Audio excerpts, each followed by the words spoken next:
En primer lugar, dijimos que debemos estudiar la Biblia porque es la fuente de verdad. Jesús dijo en Juan 17:17, tu palabra es verdad. Una gran declaración. Y hablamos del cinismo de Pilato, quien dijo, ¿qué es verdad?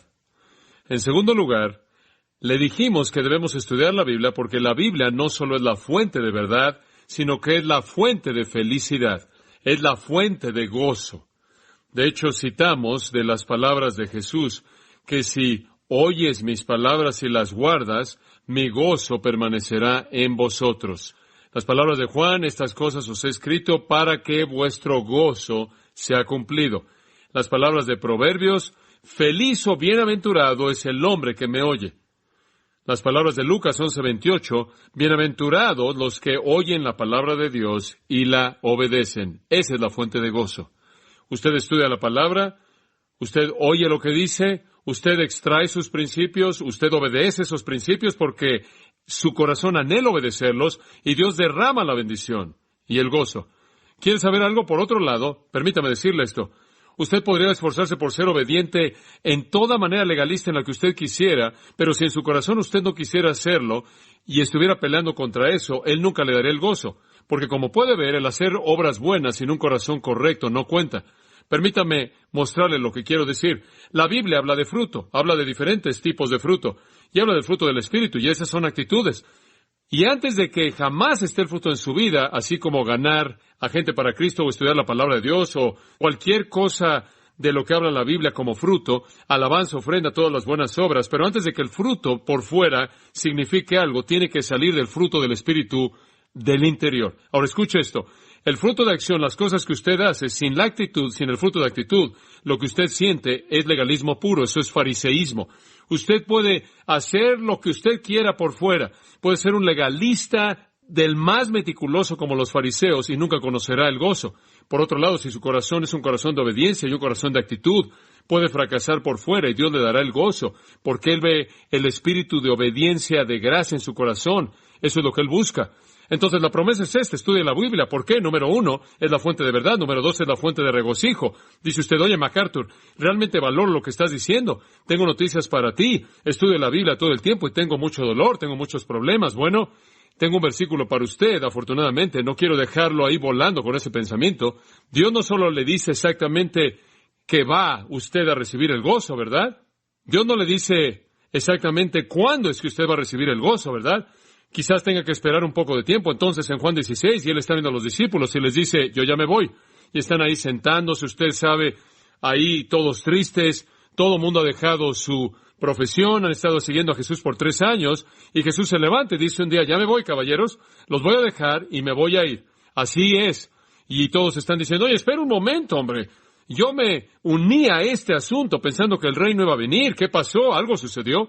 Y tienen mucha tristeza, están muy tristes, y Jesús dice en Juan 16:20, de cierto os digo que lloraréis y os lamentaréis, pero el mundo se regocijará, y vosotros estaréis tristes. Ahora escuchen, pero vuestra tristeza se convertirá en gozo. En otras palabras, tiene que reconocer que algunas veces va a haber tristeza antes de que llegue a haber gozo. De hecho, ¿quiere oír algo interesante? Si usted no conociera la tristeza, usted no entendería el gozo cuando viniera. Y es correcto. Si usted no conociera el dolor, no conocería el placer. Y sabe una cosa, estaba leyendo recientemente un artículo interesante que estaba hablando de la diferencia entre comezón y entre cosquilla y que no podía ser definida médicamente. Sin embargo, la cosquilla es algo que lo hace estar feliz y la comezón es algo que irrita. Hay una línea muy fina entre estas dos. ¿Sabía usted que la diferencia entre el placer y el dolor es también una línea muy fina?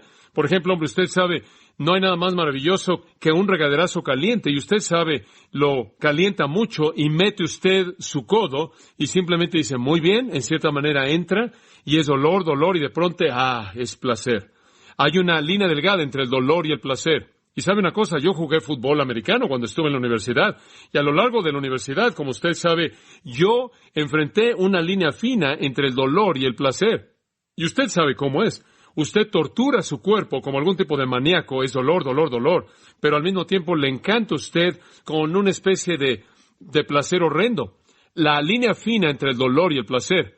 Y creo que si no conociéramos el dolor, no conoceríamos el placer. Si no conociéramos el dolor, no conoceríamos el gozo que el placer puede traer. Y creo que una de las razones por las que Dios permite que enfrentemos tristeza en nuestras vidas es para que entendamos el gozo cuando viene. Y entonces Él dice, van a tener tristeza por un poco de tiempo, sean pacientes. Escuchen, si obedece la palabra de Dios, Él le va a dar ese gozo, quizás no instantáneamente cuando usted lo quiere, pero siempre cuando usted lo necesita. Entonces, ¿por qué debo estudiar la Biblia? ¿Qué me debe motivar al estudio bíblico? Número 1, la Biblia es la fuente de verdad. Número 2, la Biblia es la fuente de gozo. Y le voy a decir una cosa, no importa lo que sucede en mi vida externamente y circunstancialmente, cuando yo estudio la palabra de Dios, hay una emoción y un gozo que no es tocado por circunstancia alguna. Tercera cosa, una tercera fuerza motivadora, una tercera razón por la que debe estudiar la Biblia es que la palabra es la fuente de victoria. No sé usted, pero a mí me gusta ganar. A mí no me gusta perder. Pierdo mucho, pero no me gusta. Me gusta ganar. Yo creo que si usted va a hacer algo, hágalo bien. Mi papá solía decirme de vez en cuando era un pequeño, mira, escucha, Johnny. Él decía, si lo vas a hacer, hazlo conforme a lo mejor de tu capacidad o no vale la pena que lo hagas. Y así crecí, buscando la excelencia.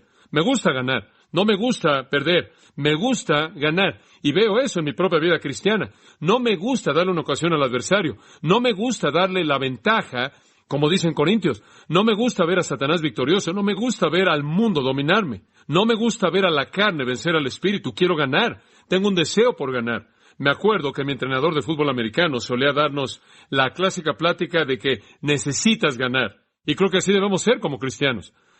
No hay razón por la cual tenemos que ceder al enemigo. Y conforme usted estudia la Biblia, va a descubrir que la palabra de Dios se vuelve la fuente de victoria. David dijo esto, y usted lo recuerda también como yo. En mi corazón he guardado tus dichos para, ¿no qué? Pecar contra ti. La palabra entonces es la fuente de victoria sobre el pecado. La palabra de Dios es absorbida, se vuelve el recurso que el Espíritu Santo usa para dirigirnos. El Espíritu Santo la usa para fortalecernos contra la tentación. Usted no tiene manera de prevenir el ser llevado a pecar a menos de que la palabra de Dios esté ahí para que el Espíritu Santo la active en su mente consciente. Y le voy a decir algo simple. Como cristiano, usted nunca funcionará en base a lo que usted no conoce. Nunca sucederá. Usted nunca va a poder operar en base a un principio que nunca conoció. Usted nunca podrá aplicar la verdad que no ha descubierto. Entonces, conforme usted alimenta su mente la palabra de Dios, se vuelve una herramienta que el Espíritu de Dios usa para dirigirlo y guiarlo. Ahora veamos, por ejemplo, en el 4º capítulo de Mateo, la ilustración clásica de enfrentar a Satanás con la palabra de Dios. Y aquí vemos a Jesucristo y dice en el versículo 1, entonces Jesús fue llevado por el Espíritu al desierto para ser probado o tentado por el diablo. En lo que a Dios concernía era una prueba porque Él no fracasaría. En lo que a Satanás concernía era una tentación porque Él esperaba que Jesús fallara. La palabra puede significar cualquiera de las dos. Peirasmos puede significar prueba o tentación. Es una palabra neutral. Podría significar bueno o malo. Desde el ángulo de Satanás quería que fuera malo. Desde el ángulo de Dios él sabía que sería bueno. Entonces el Espíritu lo llevó al desierto sabiendo que él pasaría la prueba. Satanás estaba ahí esperando que Jesús fracasara. Y después de que él había ayunado por 40 días y 40 noches, él tuvo hambre. No es sorprendente, pero me parece interesante que debido a que Jesús era un ser humano tan perfecto, sin pecado, su cuerpo debió haber tenido poderes más allá de lo que nosotros jamás podríamos experimentar. Él debió haber sido tan fuerte, tan viril, tanto de lo que la humanidad habría sido en su potencial maximizado, por lo menos como la conocemos, que él no tuvo hambre, aparentemente a lo largo de estos 40 días, sino hasta después, cuando él realmente conoció los dolores, el deseo intenso del hambre. Finalmente, después de 40 días, vino el tentador y le dijo, y aquí él le da 3 tentaciones y usted las recuerda. Pero en cada uno de los casos, Jesús respondió con la palabra de Dios. Primero, él dijo, si eres hijo de Dios, manda estas piedras que se conviertan en pan. Lo que él realmente le está diciendo, escucha, tú eres el hijo de Dios, tú eres Dios en carne humana, tú eres el Mesías, tú mereces algo mejor que esto. ¿Qué estás haciendo aquí en la tentación? ¿Qué estás haciendo aquí sufriendo? ¿Qué estás haciendo aquí en este desierto miserable habitado por bestias salvajes y cosas que se arrastran? ¿Qué estás haciendo aquí muriéndote de hambre? Tú eres el Hijo de Dios. Satisface tu hambre. Haz algo de pan, te lo mereces. Y él realmente lo estaba tentando a ir en contra del plan para buscar su propia satisfacción. Él estaba diciendo, haz lo que quieras, no dependas de Dios. Dios todavía no ha satisfecho tu necesidad. Aquí has estado 40 días, tienes hambre. Tú eres digno de más que esto. Él realmente lo está tentando a desconfiar del cuidado de Dios. Él le respondió y le dijo, escrito está, y él citó Deuteronomio. No solo de pan vivirá el hombre, sino de toda palabra que sale de la boca de Dios. Lo que él estaba diciendo era, Mira, Dios prometió que Él cuidaría de mí. Yo voy a mantener mi confianza en su promesa. Yo nunca usaré mis propios poderes para violar la promesa de Dios. Él rechazó la tentación con la palabra de Dios. Después el diablo lo lleva a la santa ciudad, a Jerusalén. Lo eleva hasta el pináculo del templo. Probablemente esa parte que salía del templo, ahí por el valle de Hinnom, que estaba sobre el valle de Hinnom, el cual era una caída de varios metros, y lo colocó ahí y le dijo, ¿por qué no te avientas? Simplemente aviéntate. Después de todo, y el diablo dice, ¿quieres citar las Escrituras? Te la voy a citar también. Él encargará a sus ángeles acerca de ti, y en sus manos te sostendrán para que tu pie no tropiece en piedra. ¿Quieres confiar en Dios? ¿Vas a aferrarte a Dios? ¿No vas a hacer pan? ¿Vas a creer en Dios? Bueno, ¿por qué no crees realmente en Dios y te avientas aquí un clavado para ver si Él cumple su palabra? Se oye bien, Satanás es inteligente. ¿Quieres decirme cuánto confías en la palabra de Dios? Aquí hay una buena manera de probarlo. Aviéntate, que Él te atrape. Jesús le dijo, escrito está, no tentarás al Señor tu Dios. Confía en Dios, dijo Jesús. No presumas de Dios. Cree en que Él va a cuidar de ti a lo largo del viaje. No te coloques ahí en la autopista, ¿te das cuenta? Ahí está la diferencia. Satanás entonces le muestra desde un monte alto los reinos del mundo y le dice, mira, te voy a dar todo eso si postrado me adorares. Jesús le dijo, sal, vete, Satanás. Una fue bastante mala, la dos fue intolerable y la tres es absolutamente suficiente. Vete, porque escrito está, al Señor tu Dios adorarás y a Él solo servirás. Y entonces el diablo le dejó y vinieron ángeles y le sirvieron. Y Dios cumplió todas sus promesas. El punto es este. Jesús respondió a la tentación de Satanás 3 veces y cada vez que lo hizo, Él citó directamente del Antiguo Testamento. Escuche, como cristiano, es el capturar la verdad bíblica en su mente consciente que le da la capacidad de derrotar a Satanás. No lo puede hacer por sí solo.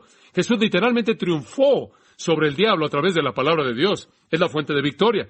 Usted no puede razonar, usted no puede tratar simplemente de hacer un lado a Satanás. Usted sabe, es increíble, la gente con frecuencia imagina que pueden discutir con Satanás usando su propia lógica. No puede ser hecho. Otra ilustración interesante es Lucas 4:33. Había en la sinagoga un hombre que tenía un espíritu de un demonio, de un espíritu inmundo, y él clamó a gran voz. Él era un hombre que estaba poseído por demonios en la sinagoga, lo cual debió haber sido bastante molesto para los servicios ahí. Hemos tenido algunos en nuestra iglesia de vez en cuando, entonces creo que conozco el sentimiento. Y él decía, déjanos, ¿qué tenemos que ver contigo, Jesús de Nazaret? ¿Has venido para destruirnos? El hombre está lleno de estos demonios y todos están gritando, sé quién eres, el Santo de Dios. Y Jesús lo reprendió diciendo, calla, sal de él. Y cuando el demonio lo había aventado en medio de ellos, salió de él y no lo lastimó. Y todos estaban sorprendidos y hablaban entre sí mismos diciendo, ¿qué palabra es esta que con autoridad y poder manda a los espíritus inmundos y le obedecen? ¿Sabe usted lo que Jesús hizo? Ahí Él estableció su autoridad y su poder sobre Satanás con su palabra. Con una palabra Él podía derrotar a los demonios. Con una palabra Él dijo, vete, Satanás. Con una palabra Él echó a la legión de demonios de un maníaco en Gadara. Y ellos decían de Él, nunca un hombre habló como este hombre. Él habla como un hombre de autoridad, no como los escribas y los fariseos. Escuche, la palabra de Jesucristo es absolutamente autoritativa. Ahora, cuando usted conoce la palabra de Dios, usted conocerá la victoria. Permítame mostrarle otra ilustración. En Efesios 6:17, en la discusión de Pablo acerca de la armadura del cristiano, encontramos que él termina con esta gran parte de armadura, versículo 17. Tomad el yelmo de la salvación y la palabra del Espíritu, que es la palabra de Dios. Este es un texto tremendo. Ahora él dice que la parte final de la armadura es la espada del Espíritu, la cual es la palabra de Dios. Ahora, cuando usted piensa en una espada de un soldado romano, usted piensa en algo así largo. Eso no es lo que es. Esa es la palabra griega ronfaya. La palabra aquí, la palabra griega para espada, es makaira. Y makaira era una palabra griega que se refería a una daga corta, pequeña. La espada del Espíritu no es una espada grande, ancha, que usted simplemente mueve por todos lados esperando cortarle la cabeza a algún demonio tarde o temprano. No es algo usado de manera indiscriminada, sin control. No es comprar una Biblia grande y pegarle a los demonios con la cabeza con ella. No es eso en absoluto. La espada del Espíritu es una makaira, es una daga, es corta, es incisiva. Debe entrar en un lugar vulnerable o de lo contrario no hace ningún daño. La espada del Espíritu, entonces, no es algo general, sino específico. Ahora, observe además, la palabra aquí no es la palabra logos. La palabra griega normal, logos, será usada de una palabra general. La Biblia es la logos. Cristo es el logos. Una palabra general es el logos. Cuando la Biblia quiere hablar de algo específico, habla la palabra rema o remata. Ahora, observe esto. Esto significa una declaración específica. Ahora, ¿está listo para oír esto? La palabra del Espíritu es la declaración específica de la palabra de Dios que entra en el punto específico de la tentación. La gente dice, bueno, tengo la espada del Espíritu, yo soy dueño de una Biblia. Escuche, usted podrá ser dueño de una Biblia, de una bodega de Biblias, y no tener la espada del Espíritu. Tener la espada del Espíritu no es ser dueño de una Biblia, sino conocer el principio específico en la Biblia que se aplica en el punto específico de tentación. Y la única manera en la que usted conocerá la victoria en la vida cristiana es conocer el principio de la palabra de Dios para hacer esa aplicación en el punto específico en donde Satanás ataca, en donde la carne ataca, en donde el mundo ataca. Conforme usted se llena a sí mismo de la palabra de Dios, se convierte en la fuente de la victoria. Ahora, como puede ver, usted ni siquiera puede vivir la vida cristiana sin el estudio bíblico. Es la fuente de verdad, es la fuente de gozo, es la fuente de victoria. Permítame darle un cuarto. La palabra de Dios es también la fuente de crecimiento. Todo el mundo quiere crecer, como usted sabe. Si usted alguna vez ha visto, en nuestra iglesia tenemos un ministerio maravilloso para la gente mentalmente discapacitada. Algunos de ellos, créanlo o no, tienen 30 años de edad y tienen la mente de un bebé y todavía están en pañales. Y usted sabe, esto es algo triste. Que Dios bendiga a estas queridas personas, los amamos y Dios los ama, y yo creo que tienen una parte muy especial en su reino. Pero es algo tan triste ver a alguien que no creció. ¿Y sabe una cosa que es casi tan triste? Ver a cristianos que no crecen, retrasados, con un crecimiento estancado, nunca crecen. Y la razón por la que no crecen es porque no se meten a la palabra. Pueden ir a la iglesia y sentarse ahí, usted sabe, y llegan a la iglesia y se llena y se van. Nunca nada pasa, es triste. Pedro dice esto, y este es un gran texto, 1 Pedro 2:2. Desea como niños recién nacidos la leche espiritual no adulterada, para que por ella que crezcáis. En otras palabras, la palabra es la fuente de crecimiento. ¿Sabe una cosa? Todo el mundo quiere crecer. Le voy a decir una cosa, cuando yo era un cristiano más joven, me acuerdo cuando estaba en el seminario, en la universidad, usted en cierta manera, yo estaba involucrado en todo tipo de cosas y estaba perdiendo el tiempo, no crecí mucho.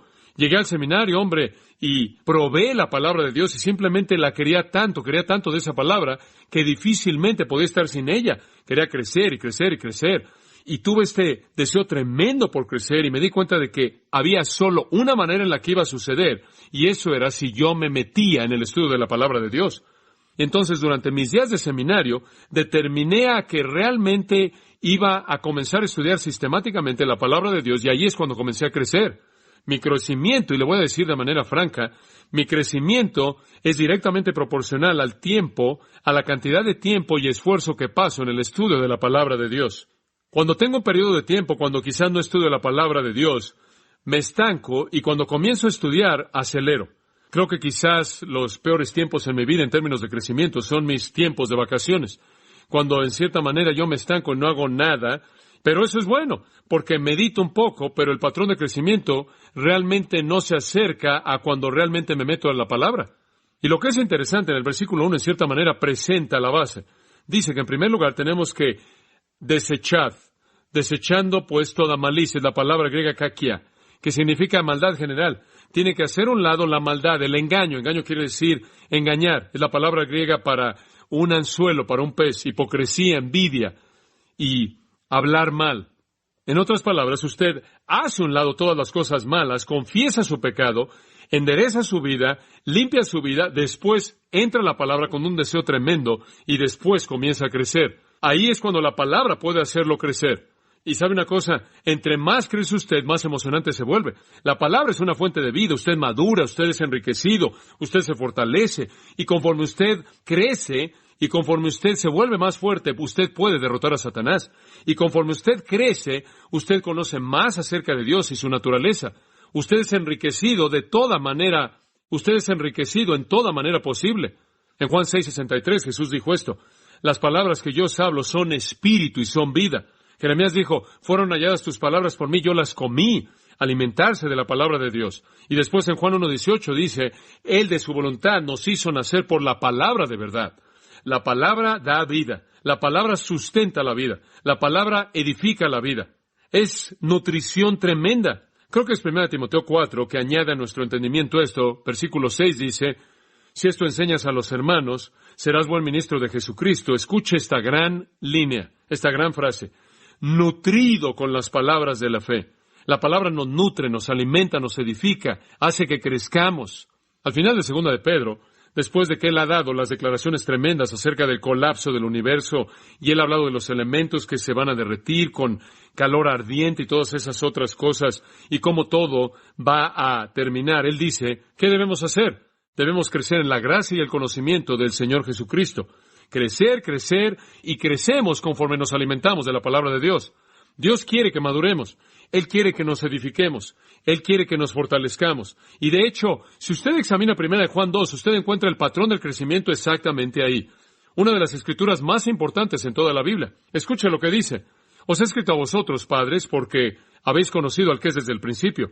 Os escribo a vosotros, jóvenes, porque habéis vencido al maligno. Os escribo a vosotros, hijitos, porque han conocido al Padre. Ahora usted ve ahí tres categorías, padres, jóvenes y a los niños pequeños. Y usted notará tres diferencias. Os escribo a vosotros, pequeños, han conocido al Padre. Os escribo a vosotros, jóvenes, porque habéis vencido al maligno. Os he escrito a vosotros, padres, porque conocéis al que era desde el principio. Ahora, ¿sabe qué son esas tres cosas? Son categorías de crecimiento espiritual. Esos no son literalmente niños pequeños, jóvenes y padres. No serviría de nada escribir el versículo a pequeños. De cualquier manera no lo podrán leer. Está hablando de niveles de crecimiento espiritual. Ahora, todos comenzamos como niños pequeños. Todos comenzamos y conocemos al Padre. Ese es el da espiritual. Usted no conoce mucho cuando es un nuevo cristiano, pero usted sabe que Jesús me ama, esto sé. Pues la Biblia dice así. Dios es mi Padre y es maravilloso y demás. Estamos balbuceando, espiritualmente. ¿Se da cuenta? Pero usted no debe quedarse ahí. Eso es realmente triste. Usted llega al segundo nivel, jóvenes. ¿Cuál es la característica de un joven? Él ha vencido al maligno. Tiempo pasado. ¿Quién es el maligno? Satanás. Dice usted, ¿me estás diciendo que yo puedo llegar al lugar en mi vida en el cual puedo, de hecho, vencer a Satanás? Eso es absolutamente correcto. ¿Me estás diciendo que puedo decir, he vencido al maligno? Eso es correcto. ¿Cómo? Versículo 14. Os he escrito a vosotros, padres, porque habéis conocido al que es desde el principio. Os he escrito a vosotros, jóvenes, porque sois fuertes y la palabra de Dios permanece en vosotros y habéis vencido al maligno. Ahora escuche esto. Para vencer al maligno, Satanás necesita ser fuerte. Solo hay una manera en la cual usted puede ser fuerte y eso es que la palabra permanezca en usted. Ahora escuche. ¿Sabe quién es un joven espiritual? Un joven espiritual es alguien que realmente conoce la palabra. Y esta es la razón por la que digo esto. Satanás, de acuerdo con 2 Corintios 11, viene disfrazado como un ángel de luz. Yo creo que Satanás, de acuerdo con la Biblia, pasa el 99.9% de su tiempo en sistemas de religión falsos. Yo creo que los bares y los problemas de prostitución y el crimen y la lujuria y el mundo y el materialismo y el resto de esas cosas, yo creo que todas esas cosas realmente están cubiertas por la carne. Lea usted Gálatas capítulo 5. Las obras de la carne son estas. Y enlista todas. No creo que Satanás anda por todos lados picándole en las costillas por algún pequeño pecado. Yo creo que Satanás está desarrollando sistemas de maldad a nivel mundial. Satanás está apareciendo como ángel de luz. Sus ministros son ángeles de luz. Él trabaja en las religiones falsas. Y un joven espiritual, escuche, es alguien que vence a Satanás en el sentido de que él sabe lo suficiente acerca de la palabra de Dios como para no verse tentado por las religiones falsas, sino que más bien él se enoja por ello. Por ejemplo, la característica de un niño espiritual es, de acuerdo con Efesios 4:14, es que él es llevado por doquier por todo viento de doctrina. Los bebés espirituales tienen problemas con la falsa doctrina. Los jóvenes espirituales son personas que conocen su Biblia, conocen su doctrina, de tal manera que la falsa doctrina de Satanás no les apela en absoluto. Pero hay un tercer nivel. Él dice, os he escrito a vosotros, padres, porque habéis conocido al que era desde el principio. Ahora escuche esto. ¿Sabe quién es el Padre? Esa es la persona que ha ido más allá de la página. Él no solo conoce la doctrina, él conoce al Dios que está detrás de la doctrina. ¿Se da cuenta? Ahora, en estos tres pasos, usted tiene el progreso de crecimiento espiritual. Comenzamos como bebés, conforme nos alimentamos de la palabra, nos fortalecemos. Nunca vencemos la carne, pero podemos vencer al mundo.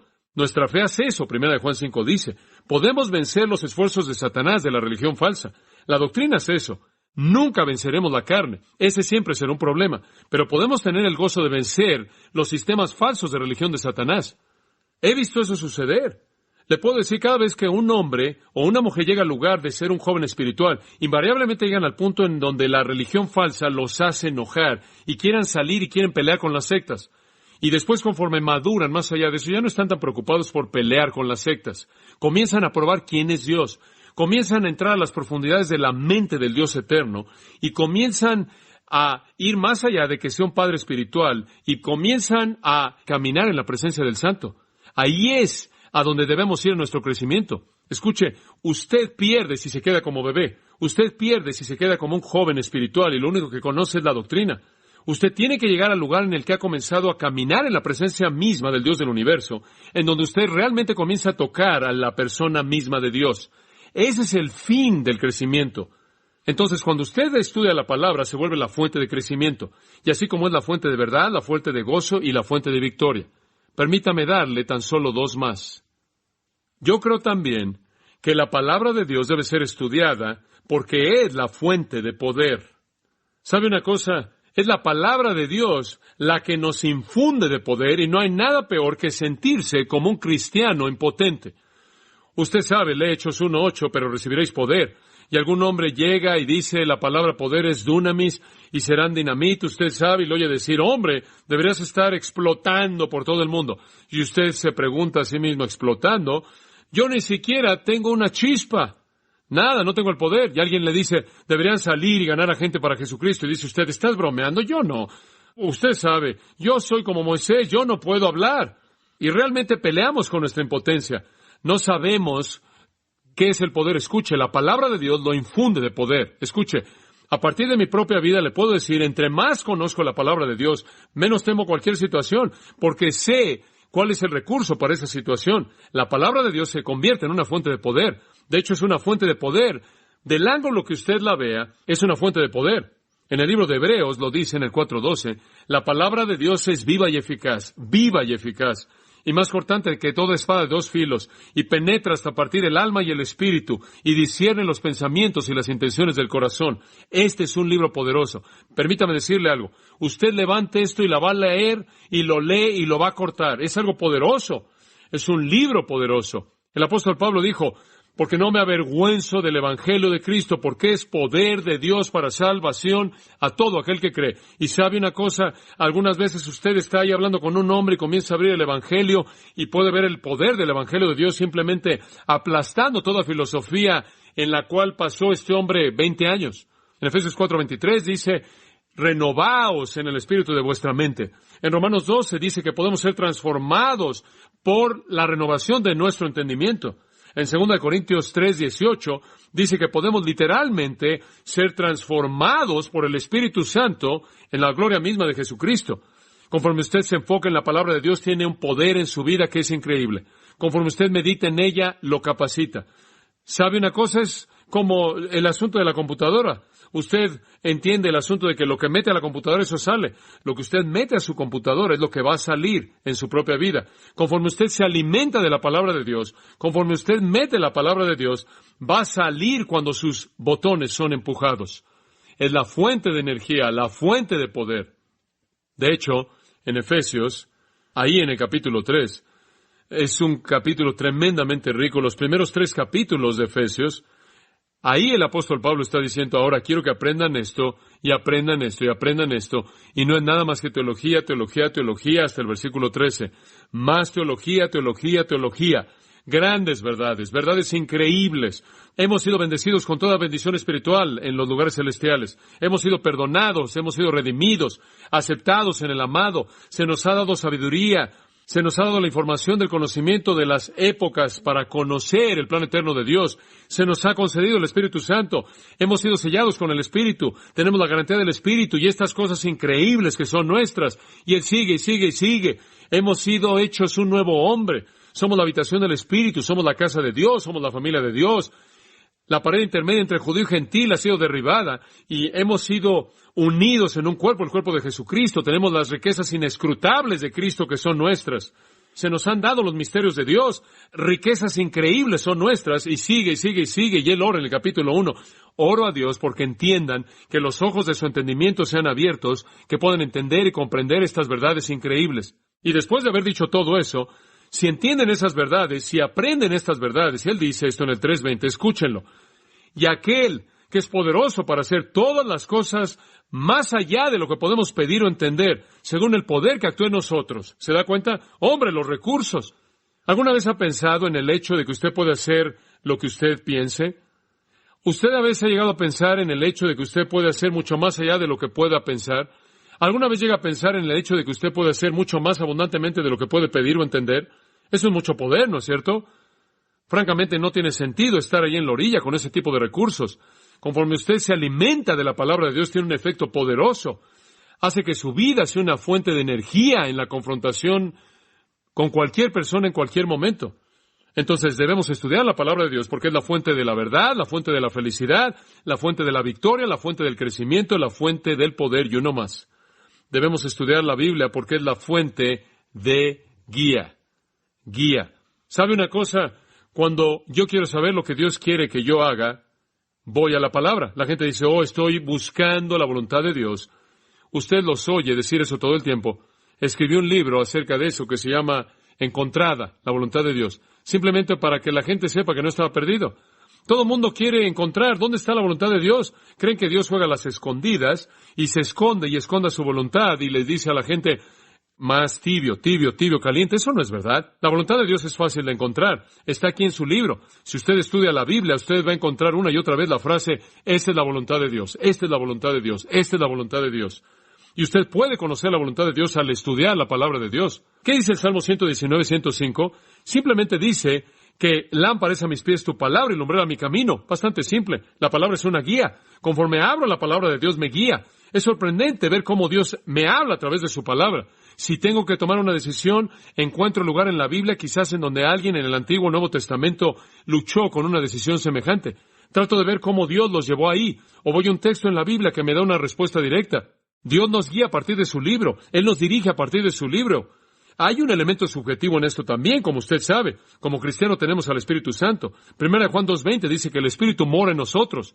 1 Juan 2:27 dice que tenemos una unción de Dios. No necesitamos sabiduría humana. El Espíritu Santo nos va a enseñar. Y lo que sucede es esto. Cuando usted estudia la Biblia, el Espíritu Santo en usted toma la palabra de Dios y hace una aplicación personal que le va a dar guía.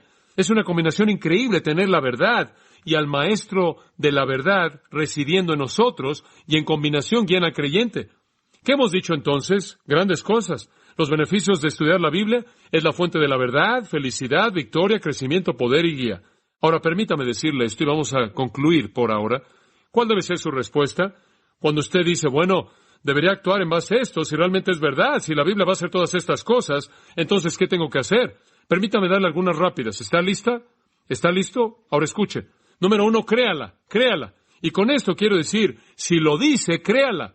Créala en lo profundo de su vida. Créala en lo profundo de su vida. Jesús le dijo a Pedro en una ocasión, ¿también te quieres ir? Y él dijo, Señor, ¿a dónde vamos a ir? Tú tienes palabras de vida eterna. No te vas a poder deshacer de mí si quisieras. Encontré la fuente, me voy a quedar aquí. Si es verdad, entonces aférrese a ella. Créala. En segundo lugar, hónrela. Si es la palabra de Dios, entonces hónrela.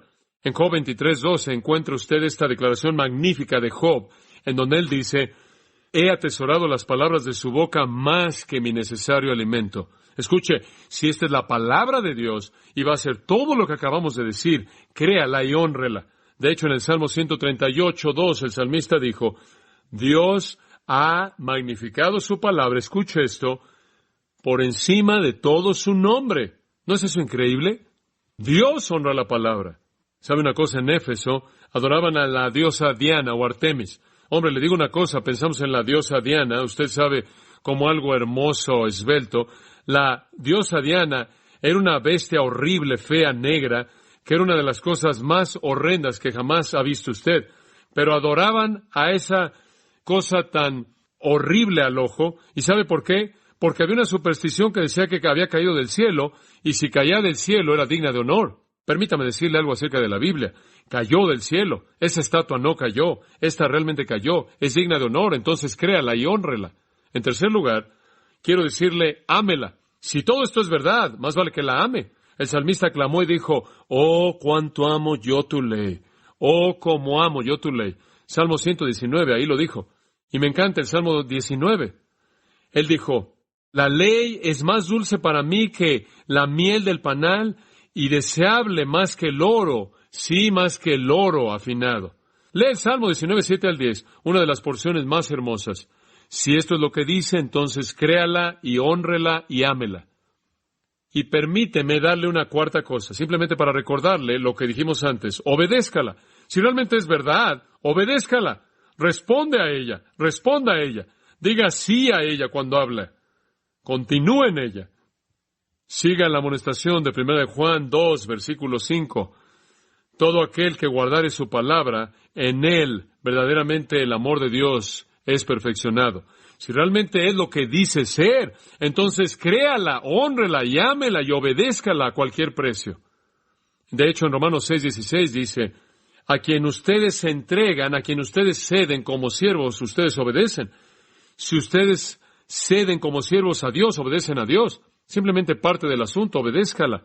En quinto lugar, me gusta esta, pelee por ella. Si realmente es verdad, pelee por ella. De hecho, en Judas 3 dice, contendáis ardientemente por la fe. Y la fe ahí significa el cuerpo de verdad revelada. Agonice por ella. Involúcrese a sí mismo en una batalla por defender la palabra de Dios. Si realmente es verdad, si realmente puede hacer las cosas que dijimos, créala, hónrela, ámela, obedézcala y pelee por ella. Permíteme darle otra. Predíquela. Segunda de Timoteo 4:2. Pablo simplemente dijo esto. Timoteo, ¿qué? Predica la palabra. Si realmente es verdad, predíquela. Finalmente, créala, hónrela, ámela, obedézcala, pelee por ella, predíquela. ¿Está listo para esta? Estúdiela. De hecho, a Timoteo le dijo en 2 de Timoteo 2:15, procura con diligencia presentarte a Dios aprobado, como obrero que no tiene de qué avergonzarse, que usa bien la palabra de verdad. Y la palabra usa bien significa cortar derecho, cortarla derecho. Córtala derecho, hombre. Estúdiala para que puedas cortarla derecho, interpretarla apropiadamente. Córtala derecho. Y Pablo está usando el lenguaje de un fabricante de tiendas. Y un fabricante de tiendas hacía una tienda usando diferentes pieles de animales. Y él tomaba cada una de esas pieles de animales y cortaba cada pieza, cada parte de manera apropiada para que pudiera unir todo. Si usted no corta toda parte de manera correcta, no va a encajar el todo. Y lo que él está diciendo es que no puedes tener teología sin exégesis. No puedes tener una teología total del cristianismo a menos de que tengas los versículos correctamente interpretados. Córtala derecho y eso demanda estudio. Spurgeon dijo, todo cristiano debería estudiar la Biblia hasta que su sangre sea biblina. ¿Sabe usted lo que decían de Apolos? Ellos reconocieron a Apolos en el Nuevo Testamento, dijeron que era poderoso en las Escrituras. Entonces, mi oración por usted, entonces, para comenzar, es que usted estudie la palabra de Dios, que la proclame, que pelee por ella, que la obedezca, que la ame, que la honre, que la crea.